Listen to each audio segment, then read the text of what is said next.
India की ओइना करम मचू की पॉपकॉर्न करम फ्लेवर की पॉपकॉर्न टेक्स कयाम लौसीगे सेकेंड हैंड गाड़ी योनबदना कयामु यामना पैसा खोंग चिगे हाइदना यामना कन्न होनरिङैदा चाइना की माइकैदगी 6th generation aircraft launch तौखरे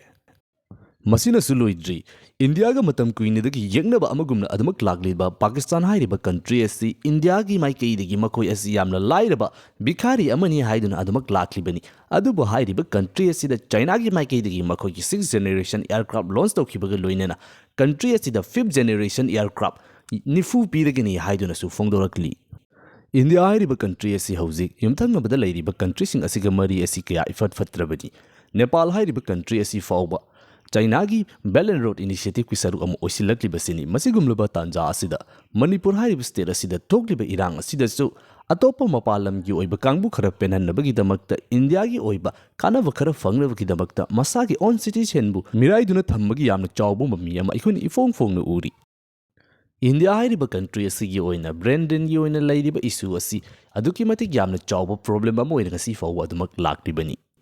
मसिना मरम ओइदुना कंट्री असिदगी हौरकपा टेलेंट लेरबा मियोय के आमा यूएस न सिंगबा अतोपा चाखटपा मफम सिंगदा मखोगी टेलेंट अदुबु सखंग बिदुना होना हल्लबा मतुंगदा कंट्री सिंग अदुना इंडिया की मतकता फाउ सिजिनबा यावरिबनी असुमना इंडिया हाइरिबा कंट्री असिदा हौरकपा टेलेंट लेरबा ना के आमना लमदम असि थादोक्तुना अतोपा मफम सिंगदा चटखिबा मतिक हेक चारकपगा चटखिबगी ओइबा हाइनबी असि लमदम असिदा लैरिबा टैक्स की ओइबा सिस्टम असिना ख्वाइदगी चावबा मरम अमा अदुमक ओइदुना लाकली अदुबु ngasisu इंडिया की ओइना लैरिबा टैक्स सिस्टम असि अहोंगबा लेते फगलकपगी महत्ता हेन हेन नोमगी फिबम लुसिलकली सेकेंड हैंड गाड़ी योनबदा टैक्स लौखलकपदगी हौरगा पॉपकॉर्न योनबा मतमदा चिनी कयाम यावरबदी करम मकलगी महाउ ओइरबदी टैक्स कया लौगनी हाइदुना यामना कन्न पानदुना लैरी कंट्री असिदा हौखिबा मतम खरा असिदा टैक्स की सांग अदुकी मतिक यामना यामखलकलिबा अमसुंग मफम कया अमदा अनौ अनौबा हापचिलकलिबा असिदा मियोय कया अमना हंगनरिबा वाफम अमा हाइबा तारगदी हौजी इंडिया हाइरिबा कंट्री असिदा खोंगलिबा टैक्स अदुगा चानबा मओंग अमदा लमदम असिगी लैरिबा सिटीजन असिगी चाखटनबगिदमक्ता करम पॉलिसी अमसुंग प्रोग्राम सिंग पाइखटलबगे मियामदगी खोंगतखिबा पैसा अदुना मियाम याइफनबगिदमक्ता कयामु यामना थबक तौरबगे हाइबो वहांग असिनी लेबाग अमगी लैरिबा सिटीजन अदुना मकोइदगी खोंगतखिबा टैक्स अदु मकोइना मिहित ओइना खल्लिबा लैंगाक अदुना सिजनरबा मतुंगदा हाइरिबा सिटीजन सिंग मियोइसिंग अदुगी याइफनबगिदमक्ता अमुक हना सिजनगदौरिबनी ngasi इंडिया हाइरिबा कंट्री असिदा खोंगपलिबा टैक्स असि मालेमगी ओइना ख्वाइदगी वांगबा टैक्स सिंगी मनुंगदा अमा ओइरिबनी अदुगा फंगलक्लिबा मियामदा फंगलक्लिबा सर्विस असिना थीख्रिबा चांग अदुदगी अदुकी मतिक यामना खेनबा असिदनी मियोय अयामना साउनरिबसी मतौ असुम तौदुना इंडिया हाइरिबा कंट्री असिना मियामदगी कमदौना पैसा यामना खोंगसिगे करम मफम सिंगदना करम फुरुप सिंग खन्ना हल्लबा मतुंगदा बोट खोमसिगे हाइदुना वखन यामना कन्ना थादरिङैदा ngasi इंडिया की ओइना ख्वाइदगी चावबा कंपिटिटर अमसुंग अचौबा येंगनबा अमा ओइरिबा चाइना हाइरिबा कंट्री असिदी 6th generation aircraft launch तौखरे इंडिया की ओइना हौजी ख्वाइदगी यामना चाउथुकचरिबा हिंदुस्तान एरोनॉटिक्स लिमिटेड की माइकैदगी पुथोक्लिबा तेजस हाइरिबा 4th generation aircraft असि फाउबा अमेरिका दगी इंजिन लौदुना सारिबनी करिगुम यूएस की माइकैदगी इंजिन असि पिरक्तबा तारगदी अखोइसि करी ओइगनी हाइबा फिबम अमा फाउबा खंगदना लैरिबनी इंडिया की माइकैदगी मासाना 4th generation aircraft अमा डेवलप तौजरे हाइरिबा तेजस फाइटर जेट असि F-16 अमसुंग Su-30 गा कंपेयर तौबा मतमदा मसिसु थोइदोकना मतिक चाबा एयरक्राफ्ट अमदी ओइद्रिबनी 5th generation aircraft असिना हौजी सिजिनरिबा 4th generation aircraft की हेन तमथिरिबा असिना माकी ओइना लैरिबा स्टेल मोड टेक्नोलॉजी असिनी हाइरिबा टेक्नोलॉजी असिना मरम ओइदना मालेमेसिगी मफम कया अमदा लैरिबा डिफेंस की मेकानिज्म की मकोइकी लैरिबा रेडार असिदा इराइ लाइना डिटेक्ट तौबा ngamdri मसिना मरम ओइदना 5th generation fighter jet अमना कंट्री अमदा संगसिनदुना स्ट्राइक तौबा हाइबसी यामना लाइबा थबक अम ओइगिनी हाइरिबा कंट्री अदुना 5th generation aircraft अमबु कापथनबा होटनबा अबसुंग मदुबु डिटेक्ट तौनबा होटनबदा अदुकी मतिक यामना अवाबा अम ओइगदौरिबनी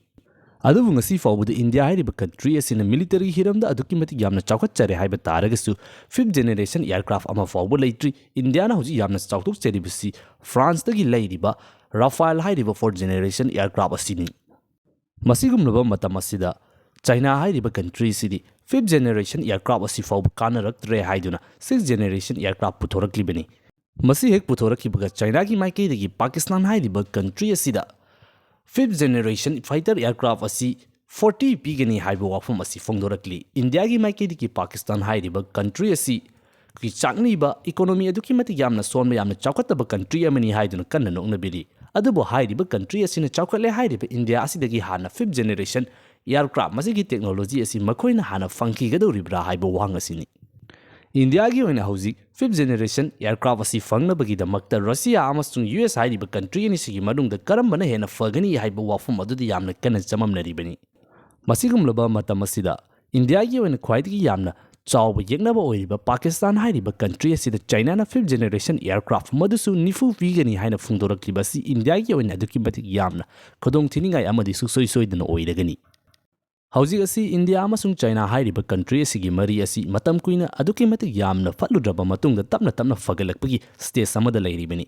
इंडिया की प्राइम मिनिस्टर नरेंद्र मोदी अमसुंग चाइना की प्रेसिडेंट शी जिनपिंग रशिया दा उनखिबा अमसुंग इंडिया की ओइबा मरु ओइबा सिक्योरिटी एडवाइजर याउना कया अमा चाइना दा चत्तुना मीटिंग कया अमा पांगथोखिबगी ओइबा थौदोकसिंग लैरि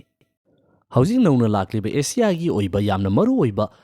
geopolitics की ओइबा डेवलपमेंट असिदा चाइना अमसुंग इंडिया हाइरिबा कंट्री अदुकी मतिक यामना तमथिना यeknaramb कंट्री अनिसिना यूएसए ना साउथ एशिया की ओइबा मफम असिदा नौना चंगसिलक्लिब खोंथांग असि थेंगनरबगी दमक्ता कंट्री अनिसिना पुनसिलक्पा असिदा यूएसए की ओइनासु ख्वाइदगी चावबा सेटबैक अमा ओइना लैरिबनी मसिगा लोइना यूएसए की माइकेइदगी इंडिया दा यामना चावबा वार्निंग अमसु पिरक्पा लैरि हौजिक इंडिया अमसुंग चाइना हाइरिबा कंट्री असिना वारी सानदुना डिप्लोमेटिक की ओइबा लंबी अमदा संगसिनदुना लैरमलिबा इश्यूसिंग असि रिजॉल्व तौनबगी दमक्ता होनरिबा असि चाइना दा कैदौनुंदा थाजगनु हाइदुना इंडिया दा फोंदोरक्ली मसिगी मरमदि चाइना की माइकेइदगी बॉर्डर की मफमसिंगदगी मखोइगी मिलिटरीसिंग लौथोखे हाइबा तारगसु हौजिकसु इंडिया की बॉर्डर ओइरिबा मफम कया अमदा चाइना की लानमी लाख अनिदगी हेना अदुकी मतिक यामना एडवांस ओइरबा सरफेस टू एयर मिसाइल होइजरन सिंगबा कया अमा याउदुना डिप्लॉय तौदुना लैरि हाइबा वाफम असि इन्फॉर्मेशन ओइना शेयर तौरक्ली लाकदौरिबा मतम असिदा इंडिया हाइरिबा कंट्री असि फिबम यामना लुगदौरी मतम कुइनदगी इंडियागा लानफुम कया अमा थेंगनदुना लाक्लिबा अदुगा मतम कुइना मुक्नरबा मतुंगदा इंडिया हाइरिबा कंट्री असिना चौखटपकी सांग असि अदुकी मतिक यामना हेनकिबदगी पाकिस्तान हाइरिबा कंट्री असि मखाताना इंडिया की ओइबा मरु ओइबा प्रायोरिटी अमा ओइदे हाइदुना लंगतोकपा हौरकपदा ngairi चाइना की माइकेइदगी इंडिया दा फाउबा लैत्रिबा 5th generation एयरक्राफ्ट असि पाकिस्तान हाइरिबा कंट्री असिदा पिसिलक्कदौरिबनी पाकिस्तान हाइरिबा कंट्री असी मिलिटरीली मपांगल कनखदहन्नबगीदमक्ता चाइना की माइकेइदगी मतम कुइनेदगी अदुमक होनदुना लाक्ली ममांगदा चाइना की माइकेइदगी पाकिस्तान हाइरिबा कंट्री असिदा मिलिटरी वारशिप पीबगी ओइबा थौदोकसिंगसु अदुमक लैक्रे इंडिया हाइरिबा कंट्री असिना ngasi फाउबदा ख्वाइदगी यामना कीबा थौदो अमा हाइबा तारगदी लाकदौरिबा मतम असिदा करिगुम्बा लांजाव अमा थोकपा मतमदा टू फ्रंट वार थोक्तुना पाकिस्तान अमसुंग चाइना हाइरिबा कंट्री असी अमुक्तंगदा लान थेंगनबा तारगदी इंडिया से अदुकी मतिक यामना खुदोंग थिनिंगाई ओइ हाइबा वाफम असिदा यामना मुन्ना खन्नदुना लाक्लिबनी अदुबु हंदकी मतांग असिददी मतम अमगी इस पाकिस्तान ngasiगिना बांग्लादेश इंडिया की माइकेइदगी तौ हाइबता तौबा लेंगाक अमा लैरंबा अदुसु लौथोखिबदगी याम प्रो पाकिस्तान ओइबा लेंगाक अमसु लाक्लिबनी नाकल अमरोमदा इंडियन सब कंटिनेंट असिदा यूएसए की माइकेइदगी खोंदारकपसु लेप्ट्री